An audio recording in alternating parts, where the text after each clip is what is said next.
नमाज वो चीज़ है जिसको मैं आपको गारंटी देता हूँ आप ठीक कर लें, आपके बहुत से मसाइल ठीक हो जाएंगे. For example, demotivation, anxiety, stress, over thinking, discipline in life, self control, कोई एडिक्शन छोड़ना, डिजायर्स का मुकाबला करना वगैरह वगैरह, ये सारी चीज़ें आप नमाज से ठीक कर सकते हैं. सारी चीज़ें आप नमाज से ठीक कर सकते हैं अगर नमाज को हम अच्छा बना लें.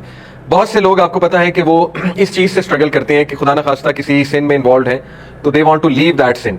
और मैंने कई नौजवानों को सिर्फ अपनी नमाज ठीक करते देखा और गुनाहों से निकलते देखा. अल्हम्दुलिल्लाह.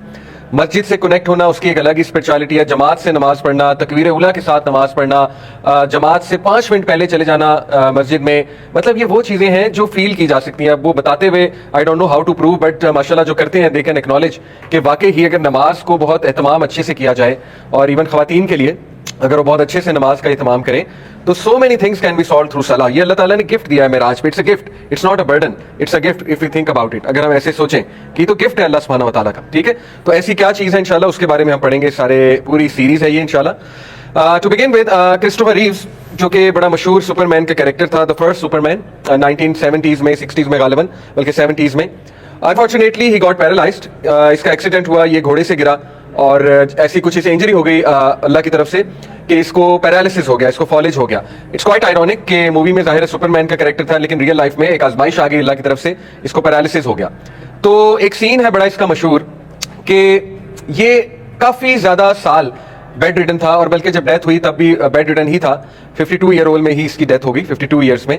तो इसका एक बड़ा मशहूर सीन है कि मिलियंस ऑफ डॉलर की सर्जरी करवा के ये इस काबिल हुआ था कि खड़ा हो गया और बाहर आया, या मेरा आई गेस बैल्कनी में आया अपनी रूम की, और बाहर बहुत सी ऑडियंस मौजूद थी जो इनको वेल विश करने आए थे, इनको गुलदस्ते वगैरह देने आए थे. तो उन्होंने उन ऑडियंस के सामने जाके सिर्फ इतना किया, मतलब बड़ी मुश्किल से हाथ उठाया और इस तरह किया कि मैं ठीक हूँ, आई एम रिकवरिंग. और उस पर फिर बहुत ज़्यादा शोर मचा और ऑडियंस को बड़ा मोहब्बत थी इनसे ज़ाहिर है, तो ऑडियंस ने बड़ा पसंद किया इसको. तो ये मैं बात आपको इसलिए बता रहा हूँ कि सुभान अल्लाह, आप देखें कि इस शख्स ने कितनी स्ट्रगल की. पैरालिसिस आसान नहीं होता है, और इतने मिलियन ऑफ डॉलर्स लगा के he was able to just do this. इसने हाथ इस तरह से ऊपर किया और उनको यूं कहा कि मैं ठीक हूं. आप देखें कि ये जेस्चर हम नमाज में कितनी बार करते हैं, और अल्लाह ताला हमें कितनी बार रिमाइंड कराता है कि तुम्हारे हाथ मूव कर रहे हैं. ठीक है, अगर if you just think about it, मैं आपको सिर्फ बता रहा हूं कि नमाज में ग्रेटिट्यूड कैसे लाना. अगर आप सिर्फ ये सोच लें कि हमारे हाथ मूव कर रहे हैं, हमारे पैर मूव कर रहे हैं, ठीक है ना, हम सजदा कर सकते हैं, हम रुकू कर सकते हैं, इसी बात पे अल्हम्दुलिल्लाह रब्बिल आलमीन, इसी बात पे सूरह फातिहा जो है उसको बहुत ज्यादा आप शुक्रगुजारी से पढ़ा करें. इसी तरह एक बड़ी मशहूर कहावत है, पता नहीं फर्जी वाकया है, बहरहाल वाकया सुना देता हूँ आपको तरगीब के लिए. एक साइकोलॉजिस्ट था, उसने लोगों को एक मूवी दिखाई और लोग बड़े एक्साइटेड थे मूवी देखने से पहले. तो उसने कहा मैं आपको बड़ी ज़बरदस्त मूवी दिखाने लगा. लोग बड़े एक्साइटेड हो गए.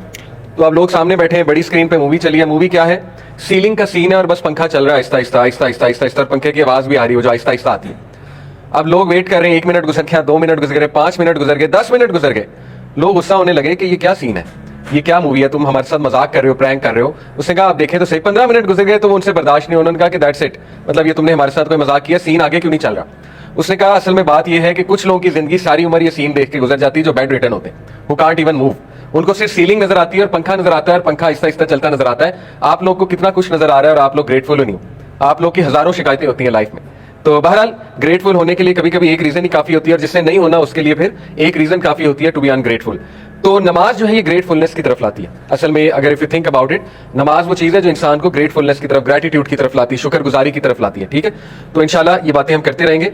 अब कुछ सिनेरियोज मैं आपके सामने रखता हूँ, कुछ मिसकंसेप्शंस लोगों की. मैंने बहुत इस पे जुस्तजू की, यूथ से भी काफ़ी जाना कि नमाज क्यों नहीं पढ़ते लोग. किसी दौर में हम भी नहीं पढ़ते थे, ज़ाहिर अल्लाह माफ़ करे. और अगर आप मुझसे पूछें, मेरी रीज़न यही होती थी कि बस एक लापरवाही, पता था नमाज पढ़नी चाहिए लेकिन बस लापरवाही थी. मतलब मेरी कोई इस तरह की रीज़न नहीं थी कि मैं ये कहूँ कि नहीं नमाज ना भी पढ़ूँ तो खैर है, अल्लाह माफ़ कर देगा. ये हमने कभी नहीं कहा था. हमें पता था कि ये फ़र्ज़ है, लेकिन बस एक लापरवाही होती थी नौजवानी की अगर बात करूँ. ठीक है, लेकिन मैंने काफ़ी लोगों से पूछा, यंगस्टर्स के हम ट्रिप्स ले जाते हैं, उनसे भी हमने पूछा. माशाल्लाह हाशिम यहाँ पे बैठे हैं, हमारे साथ ट्रिप पे गए थे. तो आपको याद होगा मैंने एक टॉपिक भी दिया था आप लोगों को कि वाई यूथ डजंट ऑफर सलाह. तो इन लोगों के हमने ग्रुप्स बनाए थे, कलाम में लेकर गए थे हम इनका ट्रिप. माशाल्लाह 30+ ये यंगस्टर्स थे. तो इनके मैंने 6 के 5 के ग्रुप्स बना दिए और इनको 6-7 टॉपिक्स दिए कि आपने बात करनी इस टॉपिक पे. तो एक को मैंने टॉपिक दिया था कि यूथ सलाह, व्हाई डोंट दे ऑफर सलाह, नमाज क्यों नहीं पढ़ती हमारी नौजवान नस्ल. तो माशाल्लाह बड़ी अच्छी रीजनिंग, मेरे ख्याल आपका भी यही था, इफ आई एम नॉट, जी आपका भी यही था, जिस ग्रुप में ये थे इनका भी यही टॉपिक था. तो इन लोगों ने बड़ी अच्छी रीजंस बताई, क्योंकि जाहिर है ये खुद भी टीनेजर्स हैं और दे नो के क्यों नहीं पढ़ते टीनेजर्स. तो वन ऑफ द रीजन जो इन लोगों ने बताई बड़ी थॉट प्रोवोकिंग थी. وہ یہ تھی کہ ٹینز کا اصل میں کانسیپٹ یہ ہے کہ نماز کسی چیز کے لیے پڑھی جاتی ہے اور وہ چیز جب نہ ملے تو وہ نماز کے کانسیپٹ سے ہی متنفر ہو جاتی ہے. ٹھیک ہے, تو یہ بڑا انٹرسٹنگ پرسپیکٹو تھا کہ یعنی دعا کرتے ہیں وہ اور نماز پڑھنے لگ جاتے ہیں, کوئی ایگزام آ جائے یا کوئی انٹری ٹیسٹ آ جائے, ٹھیک ہے نا, یا کوئی چیز چاہیے ہو, اور جب دعا قبول نہ ہو یا وہ چیز نہ ملے تو پھر وہ نماز کے کانسیپٹ سے ہی پٹ آف ہو جاتے ہیں اور کہتے ہیں نماز پڑھنے کا فائدہ کیا. تو اس طرح کی ریزنز اور بھی ماشاءاللہ انہوں نے بتائی اور میں یوتھ سے پوچھتا رہتا ہوں. تو دیکھیں میں آپ کے سامنے کچھ لبے لباب رکھتا ہوں کہ مجھے جو باتیں سمجھ آئی ہیں جو ہرڈل ہوتی ہیں انسان کے نماز پڑھنے میں. دیکھیں one of the common things is a person in a constant حرام ریلیشن شپ. کئی لوگ یہ کہتے ہیں کہ دیکھیں ہم نماز کیوں پڑھیں, فائدہ, ہم تو ہے ہی کانسٹنٹ اسٹیٹ آف گناہ میں, ٹھیک ہے, ہم نماز پڑھتے ہیں پھر بھی گناہ کرتے ہیں, تو وہ they feel hypocrisy, they feel they are hypocrites. اور یہ شیطان ہیز پلیڈ ریئلی ویل یہاں پہ, کیونکہ نماز is the only thing which could have brought you out of that and which could have been something جس سے شاید اللہ آپ کو معاف کر دے. تو شیطان نے یہاں سے بھی آپ کو ہٹا دیا یہ کہہ کے کہ نہیں تم تو کانسٹنٹ اسٹیٹ آف گناہ میں ہو, تم نے نماز پڑھ کے کیا کرنا. کئی یوتھ ہیں جب وہ میرے سامنے کھلے, یعنی ان کی مدر سے کہا نماز نہیں پڑھتے, جب میں نے ان سے بات کی اکیلے میں, پوچھا بہت فرینک ہو کے, انہوں نے کہا سر میں میوزک سنتا ہوں تو میں نماز پڑھ کے کیا کروں, میں تو گناہ میں ہوں. کیونکہ ایک طرف وہ نماز جب پڑھتے ہیں دوسری طرف مدرز ان کو بہت گلٹ فیل کراتی ہیں کہ میوزک حرام ہے, تم تو میوزک بھی سنتے ہو, تم تو وہی گناہ گار انفارچونیٹلی. تو حالانکہ اپریشیٹ کرنا جی کوئی بات نہیں, اگر وہ ایک گناہ میں ہے تو اپریشیٹ تو کریں نا کہ نماز تو پڑھنا اتنی بڑی بات ہے, اتنی بڑی بات ہے. اکثر لوگ میرے پاس آتے ہیں کہ بہت پریشان ہوتے ہیں ہمارا بچہ جو ہے وہ یہ کر رہا ہے یہ کر رہا ہے, لیکن آن دی ادر ہینڈ جب میں پوچھتا ہوں نماز پڑھ رہا ہے, نماز پڑھ رہا ہوتا ہے, تو میں کہتا ہوں خوش ہو جائے. آج کے دور میں ٹین ایجر نماز پڑھ رہا ہے, آپ کو اور کیا چاہیے.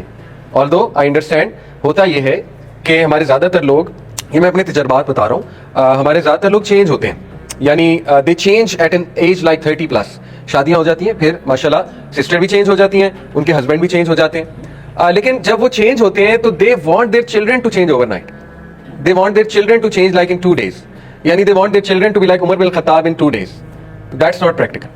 بہرحال ینگسٹر یہاں بیٹھے ہیں, ابھی اس کو بہانہ نہ لے لیں, اپنے پیرنٹس کو تانا نہ ماریں کہ دیکھا علی بھائی نے کہا تھا کہ آپ 2 دن میں کہتے ہیں چینج ہو جائیں, تو لہٰذا یہ اس کو بہانہ نہ لیں, میں ایک فیکٹ بتا رہا ہوں. اچھی بات ہے اگر وہ 2 دن میں چینج ہو جائے, وہ تو اللہ کی طرف سے کوئی خاص رحمت آ جائے کسی بچے پہ تو ہو بھی سکتا ہے, لیکن ٹیک اٹ ایزی. آپ لوگوں کو بھی ٹائم لگا ہے, آپ لوگ ٹین ایج میں, آپ لوگوں کو بھی تو ٹائم لگا ہے چیزوں سے نکلتے ہوئے, ٹھیک ہے, تو ٹیک اٹ ایزی. انشاءاللہ بچہ اگر نماز پڑھ رہا ہے اس میں بہت خیر ہے, بہت خیر ہے آپ کے بچے میں اگر وہ نماز پڑھ رہا ہے, ٹھیک ہے. تو اکثر ایسے ہوتا ہے کہ بہت گلٹ میں ہوتا ہے وہ بچہ, اس وجہ سے وہ نماز چھوڑ دیتا. وہ کہتا ہے کہ میں تو میوزک سن رہا ہوں, میں نماز کیوں پڑھوں. اسے وہ پھر یاد آتے ہیں نا اپنے گناہ یاد آتے ہیں. اسی طرح کہہ سکتا ہے میں تو کانسٹنٹ اسٹیٹ آف سنس میں ہوں, میں تو گناہ کر رہا ہوں, کانسٹنٹ حرام ریلیشن شپ میں ہوں, میں تو منافق ہوں, میں نے نماز پڑھ کے کیا کرنا. دیکھیں یہ بالکل اسی طرح ایک بندہ کہ میں تو ہوں ہی گندا, میں نے نہا کے کیا کرنا. ڈزنٹ میک سینس, ٹھیک ہے. نہاؤ گے تو گند اترے گا نا, یہ کیا بات ہوئی میں تو ہوں ہی گندا, میں نے نہا کے کیا کرنا ہے. بھائی میں آپ کو ایک سینیریو دیتا ہوں, ہو سکتا ہے آپ کی زندگی کی آخری نماز ہو, پھر یا اگر آپ نماز ہی نہیں پڑھتے, کچھ لوگ 1 پڑھتے ہیں 2 پڑھتے ہیں, بھائی 1-2 تو پڑھو, انکریجڈ ہے 1-2 تو پڑھو. یہ نہ کہو کہ نہیں جب تک 5 نہیں پڑھوں گا تب تک 1 بھی نہیں پڑھوں گا, کتنا غلط کانسیپٹ ہے, ٹھیک ہے. 1-2 تو پڑھو, کیا پتا وہی آخری نماز ہو پھر, اور کیا پتا وہ جو تم گناہ کر رہے ہو اور نماز بھی نہیں پڑھ رہے ہو وہ گناہ کرتے ہوئے موت ہو جائے پھر. تو دیکھیں کتنی اسکیری بات ہے. تو یہ باتیں کرنا کہ میں تو کانسٹنٹ اسٹیٹ آف سن میں ہوں, میں نے نماز پڑھ کے کیا کرنا, یہ تو شیطان ہیز ون, شیطان تو جیت گیا اس کا مطلب, ٹھیک ہے.